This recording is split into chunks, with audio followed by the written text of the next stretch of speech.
Our lives are a string of insights, flashes of inspiration that can be the catalyst for new ideas. However, our pace of life these days means we tend to miss some of them completely. I'm Dave Hill, and I'm the host of the Simple Reflections podcast, a fortnightly series of interviews with people from all walks of life.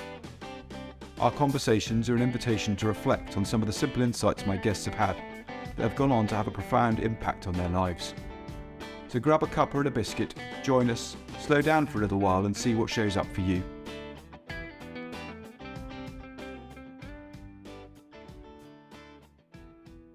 Well, welcome to the next episode of the Simple Reflections podcast. Today I'm joined by Anna Debenham.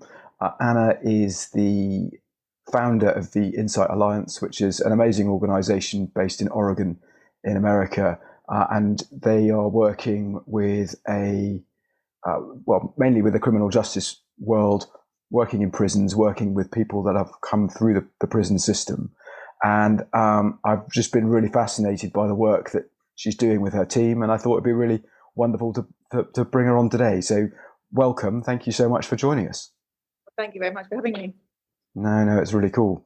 Now, I know the principles run through the heart of what you do, that your sort of background before all of that was working with Beyond Recovery here in the UK before moving back to America. And I just wondered if there's been any big surprises that you found along the way with the starting of the Insight Alliance and what you're up to today, whether anything jumps out at you. I think everything's a surprise. It was bizarre, actually, because literally just this morning, reflecting. I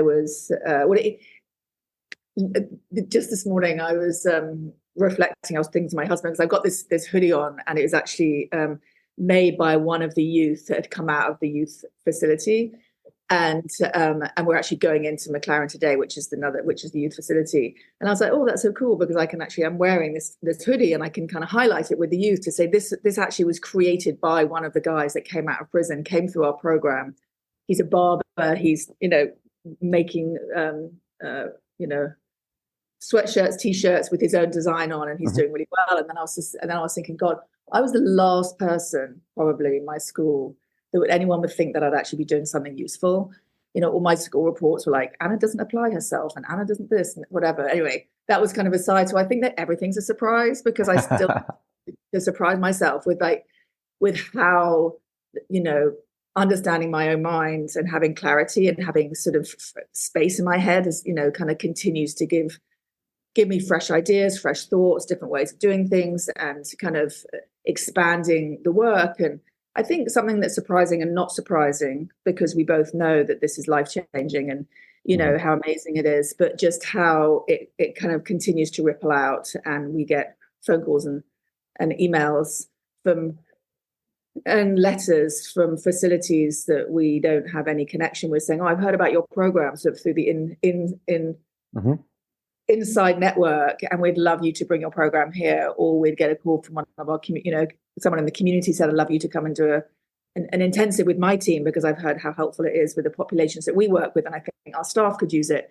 And I think the surprising thing, but not surprising thing, is just how it has a life of its own, because when people, see something for themselves, it generates kind of interest, and it generates people wanting to then help other people, and it just continues to grow. So I feel like it's surprising, but obviously, not surprising based on knowing what we do and how impactful it is. So I think just the growth, and also, again, being a leader of an organization, and I'm a co-leader. I have an executive director, and we actually work, as co-leaders.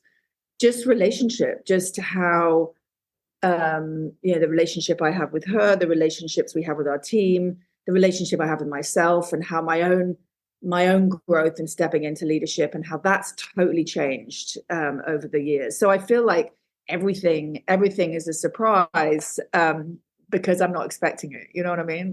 That's cool. That's cool. And it's an interesting thing. I don't know whether it's the time of year, but there is a freshness to the things that I'm pursuing and looking at the moment, and have been a theme in a couple of other conversations I've had with people, where the other person has brought up freshness. It's a wonderful gift that just keeps on giving. The sort of desire to go and explore beyond the boundaries of what we currently see, and find, not surprisingly, new exciting stuff on the other side of it. Given that you're working with what people might consider to be quite a tricky population, have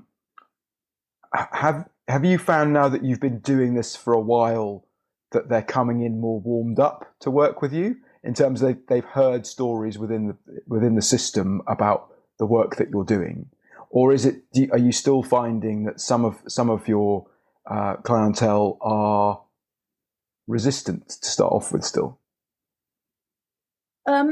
Well, the most places we work in are is voluntary. So people do hear through word of mouth. I mean, it's the best way of things getting around prisons, and it never takes long for things to spread. So when people come in, they're either intrigued because they've seen someone that they've who they're maybe in a cell with, or they're in a dormitory with, kind of see them shift and see them change, and then they get curious, just by seeing other people's growth. I think people persuade their friends to come because it's so impactful. And then there's some situations we're working with the girls. So we recently started working in the girls' prison. So we've been working with the boys, the youth, for several years now, but we've just recently started with the girls, and it's a much smaller facility. So, but they're not, it's not compulsory, but they come and they kind of curl up and they look like they're sleeping, and they're not really bothered, and but then we start the conversation. And I think something, when especially people that impacted by the criminal justice system, whether they're in prison or whether they're outside of prison, the message that I'd say every other program except the one that we do, and I don't know that's true, but that's what we hear through the people we work with, is the other programs are suggesting that people are broken, that they need fixing. Here's a workbook. If you do this, you're going to be okay. You need to replace your thinking. You've got, you need to have better feelings. You need to do this differently. You need to, show up to the world different. You need to be different. You need to be better. You're broken. There's something wrong with you, and also that you're bad. Primarily. And I think there's something very intriguing when we come in and saying, you're not broken. You don't need fixing. You have everything that you need inside of yourself. We're just going to draw it out so you see for yourself what you're capable of, and that you have the capacity, when you understand your mind, to redirect, to course correct, to elevate, to do things differently. And we're not going to give you any advice. You don't need to write anything down. You don't need to, there's no workbook, there's no test, there's nothing. In actual fact, you may want to try less. Just that, let people start to lean in, because they've never heard that before. And when you start to give evidence and they start to see for themselves the truth in that, then of course, if you've been told that you're broken and you're bad and there's something, defective about you or whatever it is, and then you're pointing to evidence of why that's not true, and they start to see it, then it just lifts that initial layer of kind of thought that falls off, and then they start to see themselves in a different light, and which is why then they want other people to see it, because they realize they're not what they think they are. And and that we're all the same. It's just a very different thing. And so it's never been hard to get people to groups, because it's really, there's something that sounds different and sounds fresh than all the other programs that people generally are part of in prison. So we do occasionally, get people that come in and say, oh, I already know this. Oh, I already got this. Oh yeah, I do this in my step work, or I do this in this other program in cognitive behavior, blah, blah, blah. And,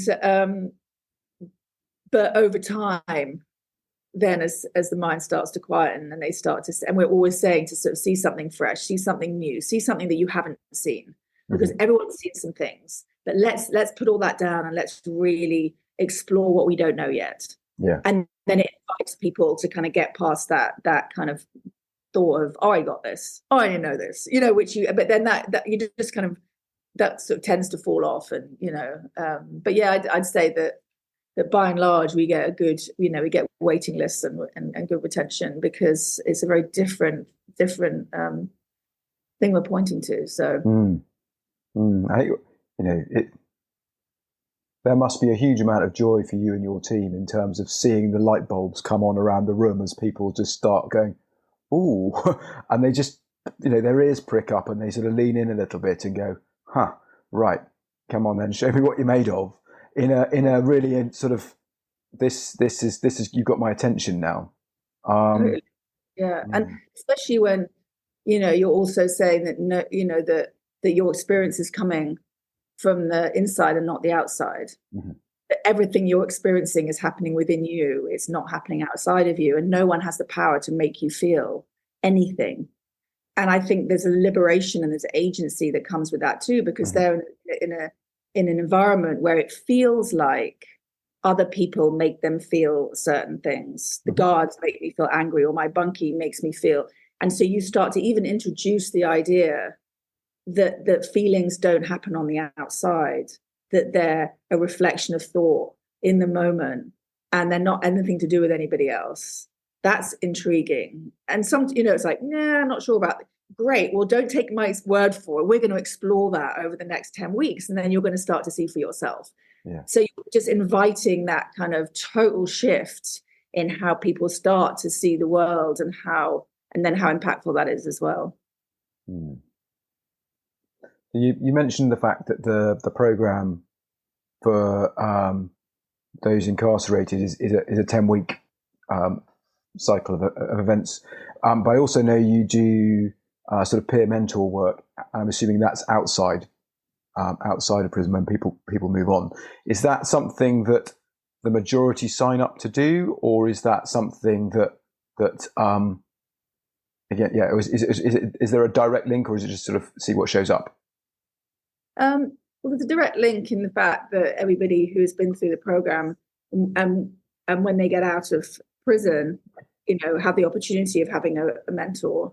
And this kind of it's emotional support for people to navigate, re-entry into the community, because it's unbelievably challenging. It's unbelievably challenging.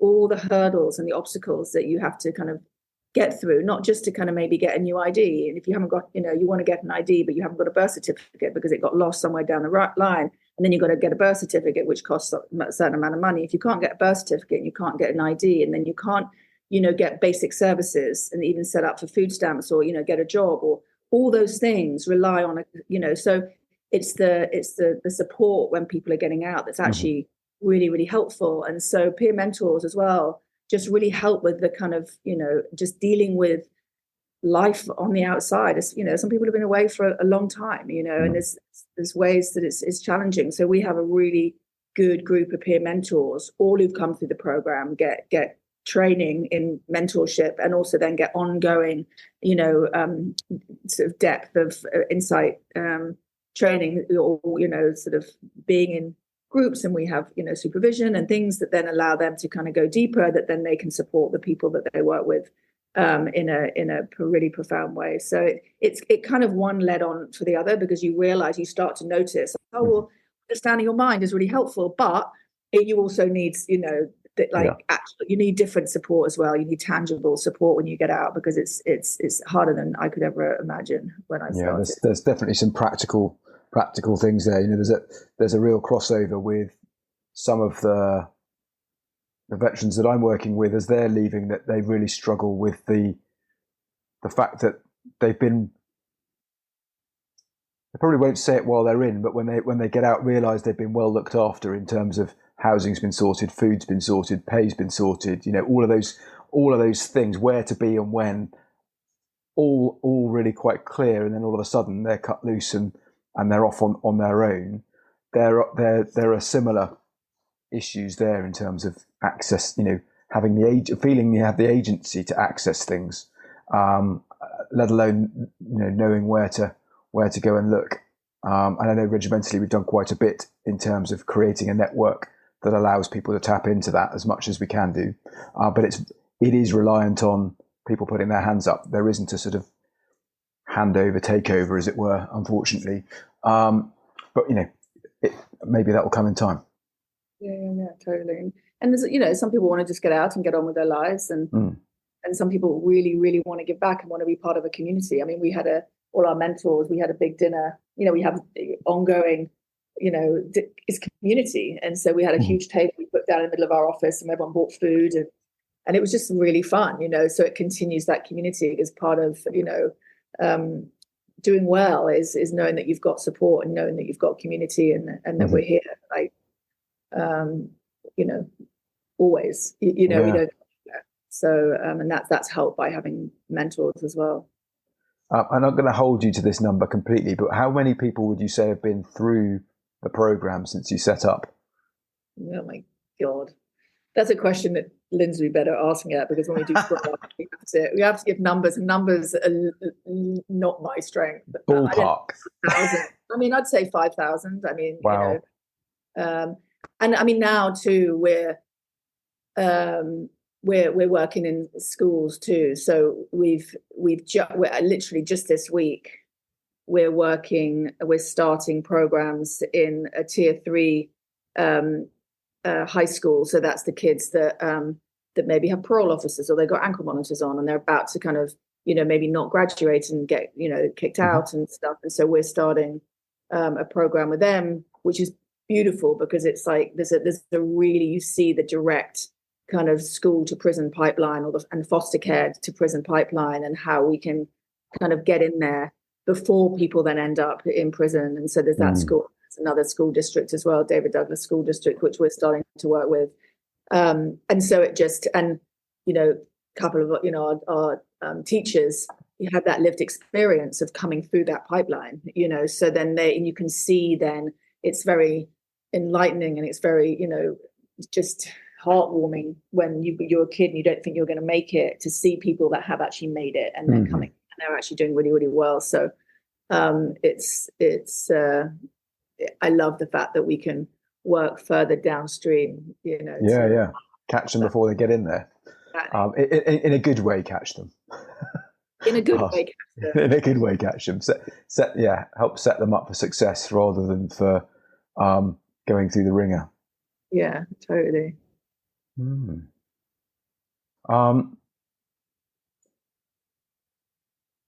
Looking at all of the things you're doing now, could you even imagine that you're covering that breadth with your initial thought of what you set up? No, not at all. I mean, I think when I first started, and I'd done a year, working with Beyond Recovery in England, and I knew I wanted to kind of come back to the States. I say come back to the States, even though I'm from England. We'd lived in Portland before. My husband's American. And initially my thought was, I'd love to work in prison, have no idea how to get into prison, but I'm just going to do it on the side. I'll find out, right? I'll sustain myself through doing other things, but I'll just do that on the side, because I don't know really, I don't want to start an organization. I don't think I can't do that. Like, that's buying into someone else's narrative of like, that's hard. Shit. The amount of people that say, oh, you don't want to start your own nonprofit. It's really, really hard work. And you kind of believe it until you don't. And then you're just like, I was having a conversation with Barb Patterson one day. We were having coffee, and there was just something that she said that made it so obvious that it just made sense for me to not even bother trying to do other things, because this was what my passion was. And then when all my focus and energy was focused on this, and things started opening up, and so what I think is surprising is the thought that stopped me from thinking that I was capable of doing this, setting up a nonprofit, running it until I got support and we could pay other people to come in. And but I think when I first did a pilot program, I did one pilot in one prison. There was something that on a deep level I knew that it was gonna take off. not because of me, but because of what we're sharing. And there's a mind has a way, because it's all of us, and it is all of us, that wakes up humans, that when you start waking up humans, humans want to wake up, especially if they find themselves stuck in a loop where they don't know how, they just can't figure out how to do life well, and they find themselves back in prison, or they've been there for a long time, or whatever. That once you start to see the key to life and how you can actually sort of step out of that loop and do it differently, it's really contagious. So I didn't necessarily believe or think that I had it in me to be able to kind of create what we've created, but I was absolutely confident that if I did one pilot program, it was going to be picked up. Because I just know the value of understanding our minds and knowing who we are underneath all like that. I didn't question that when I started to get into it. I definitely questioned myself until I could see that for what it was. But there was, one of the guys in prison says, "Oh, this is," and I didn't even know what a chia pet. So we don't have chia pets in England. So a chia pet is, like chia seeds, like cress and watercress and like chia seed, right? You have these little I guess there's things where they have chia, and then they have little people's heads, and then the chia starts to grow. So it's okay, so sort of like an oasis, the sort of oasis for flowers, but just happens to have seeds in it that grow. It has seeds in it that then grow. And when one of our participants had an insight, he's like, "Oh my God, this is like chia pets for the soul." And it was like that grow, that's something on the inside, and it's like that, pouring a little bit of water on something, and then it just expands, and it was just such a good. And I didn't know what a chia pet was at the time, but you just know that it's a chia pet for the soul. Like something starts to grow on the inside, and if you don't know it's there, you don't know how to nurture it and water it and to notice it. Just by giving it attention in itself allows it to flourish, so you're just pointing. All I'm doing, is pointing to something, and then it can't not flourish if you see it. That's the easiest thing in the world, so it's like I knew that part was going to be, because I'd seen it in prison in England. I'd seen it in my own experience of being in one thought, of being in my own life. I'd seen it. So I was confident in that. I didn't have the same amount of confidence in my own abilities, but then you get over yourself and get out of your own way, and then it kind of have more insight what you're capable of, and then it sort of, you forget all about that. Yeah, no, that's cool. That's cool. I've been sitting here with sore cheeks. I've been smiling so much. That's really, really lovely. One of the things that you have been trying to change the direction on is the sort of bounce back rate, the recidivism of people leaving prison and coming back in. And I know it might be a bit early at this stage, but given what you've been witnessing, what you've been involved in, the number of people you've seen, has there been, are you able to see that change in dynamic? Absolutely. I mean, first of all, you just see, we stay in touch with a lot of people who've, been incarcerated, and, Mason, who works here as a teacher, I met him in prison, and I think most of the cohort of, that he was in with in prison are all out doing really well. People stay in touch.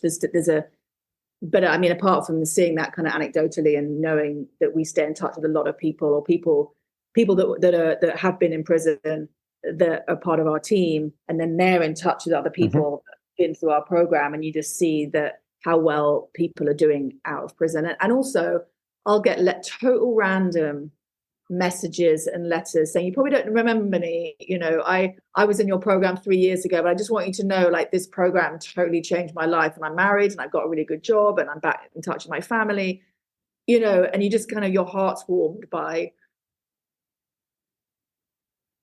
people that, that just didn't see themselves being able to do anything. And then you just get these random messenger messages from Facebook, those kind of things. So they're like, you probably don't know who I am, but and it's like, yeah, of course I know who you are.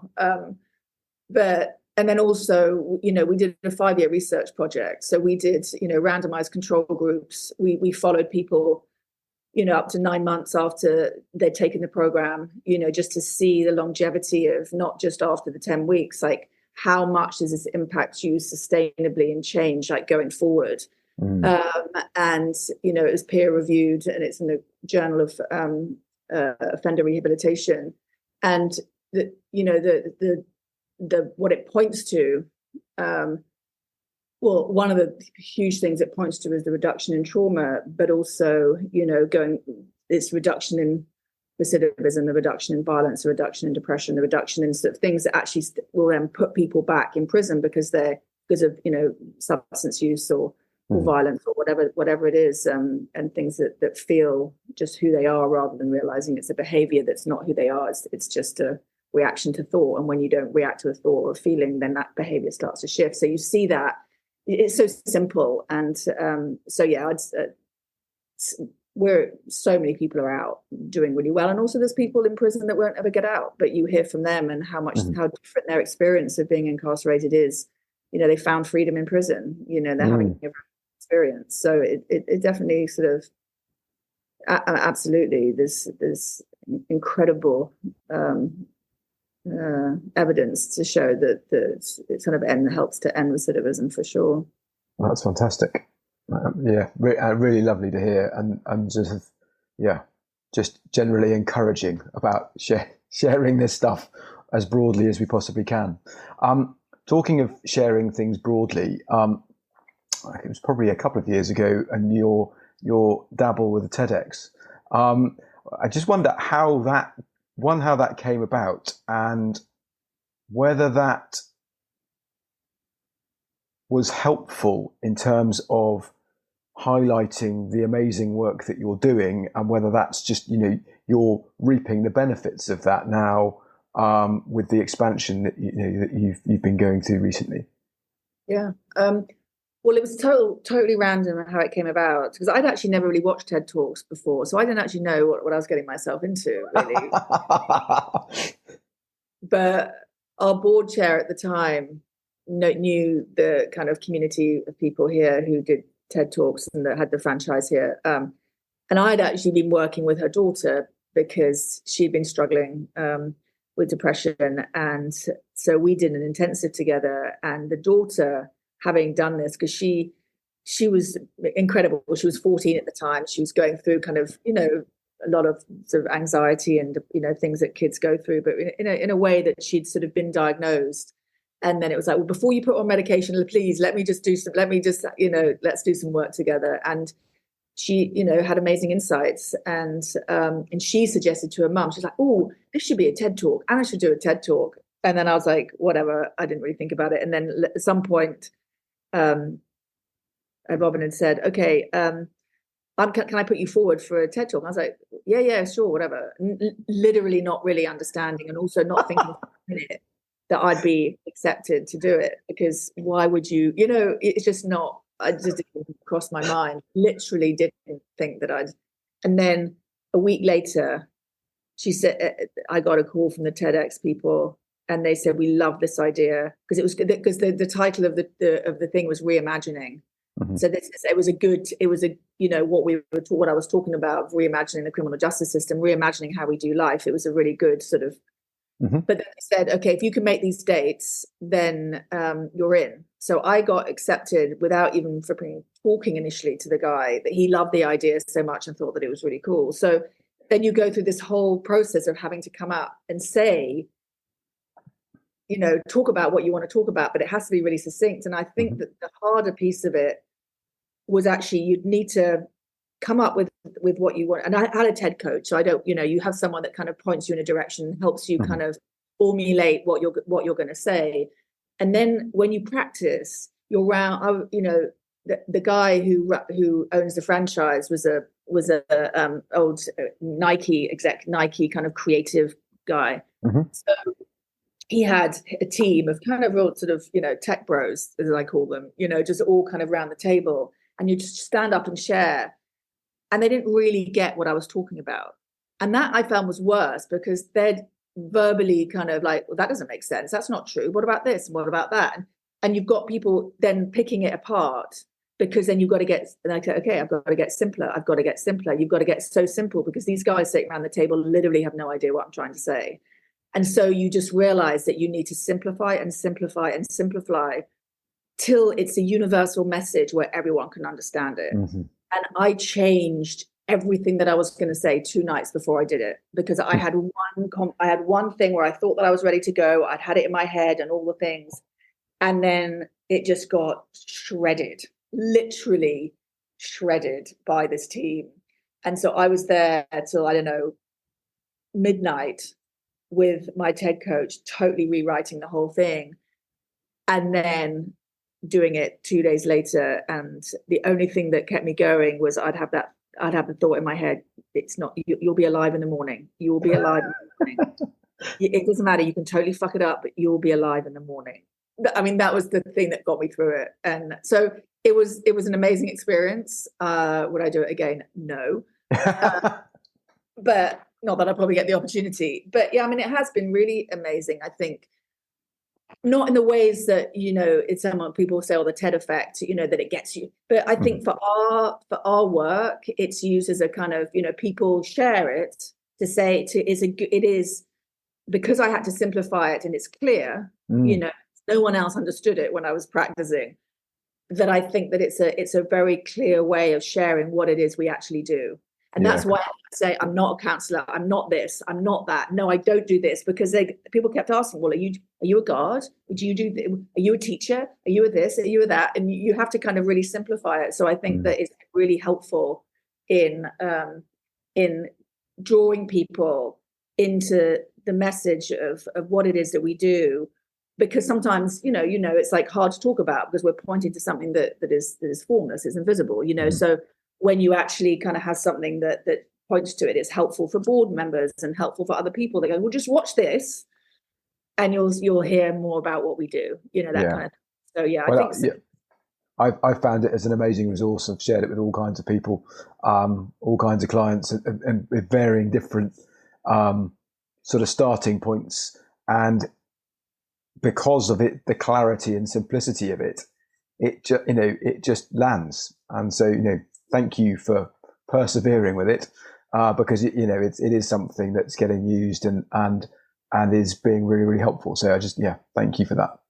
Oh, I really appreciate it. It's nice to hear, because I never, like I said, I've only really listened to it once because I don't like listening. It just kind of like makes me shiver. But I know that it's been helpful. So I really appreciate that that you say that and that it's been helpful. No, that's cool. Well, and I'll make sure there's a link attached to the footnotes of the podcast so people can go and look for it for themselves, to save them Googling it. Anna, thank you so much. This has been really wonderful. It's been great to hear I'm just going to try a project and see what happens to where you are today. And you're making an absolutely amazing impact. Having a really positive impact with a lot of people. And it's obviously spills beyond those individuals you're speaking to into their families and their communities that they're living and operating in. And that is just awesome. So thank you very much. And thank you for coming on board. Thank you so much for having me. I really appreciate it. It's been fun chatting. No, it's been great to catch up. Thank you for joining us today. If you've enjoyed the conversation, feel free to subscribe and join me and my new guest next time. If you're interested in the work I'm doing, or you think I can be of service to you or your organisation, please email dave@simplicityofmind.co.uk. Remember, see if you can find time to slow down and reflect. Those simple ideas might be worth listening to. Take care, and I hope you can join me in a couple of weeks.